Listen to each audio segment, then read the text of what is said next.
Mahek Bukhari's TikTok boasted of her elite relationship with her mother Ansreen.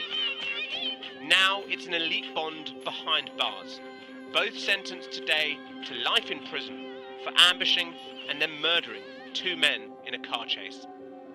The story begins with the mother Ansreen and her affair with one of the victims, Saqib Hussain. Ansreen had called off the 3-year relationship, but Saqib threatened to reveal the affair to Ansreen's husband, unless she paid him £3,000. And so Ansreen and her daughter Mahek lured Saqib to this Tesco car park in Leicester in February last year, under the pretense that he'd get his money. But when Saqib arrived with his friend Mohammed Hashim Ijazuddin in a Skoda Fabia, highlighted by the green arrow, they realised something was up. There were 2 cars. The blue arrow points to a Seat Leon, the red arrow an Audi TT. The mother and daughter had brought friends with them. Saqib and Hashim panicked, fled, and were pursued. Saqib called 999 and said, "I need help now. I'm getting rammed off the road. Please, I'm begging you." The car hit the central reservation on the A46. The vehicle then struck a tree and burst into flames. Saqib and Hashim, both 21, died instantly. Saqib's father remembered his son's contagious laughter.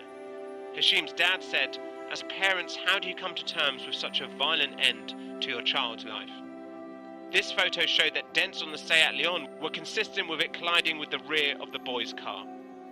The CPS today said this was a cold-blooded killing, and that rather than face up to the consequences of her affair, Ansreen Bukhari turned to her daughter and put together this conceited plan to silence Mr. Hussain. Judge Timothy Spencer KC said that Mahek's influence of fame made her utterly self-obsessed, with no apparent awareness of the impact she had on others and oblivious to the damage that she could do. Mahek, now 24, was sentenced to a minimum term of 31 years and 8 months on 2 counts of murder. She blew a kiss to her dad following her sentencing. Her mother Ansreen, 46, was given 26 years and 9 months. The others involved in the fatal crash were given a range of prison sentences.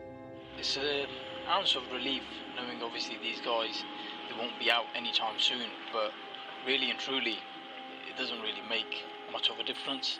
But the only factor is that they won't be in our face, and we know they'll be away for a very long time.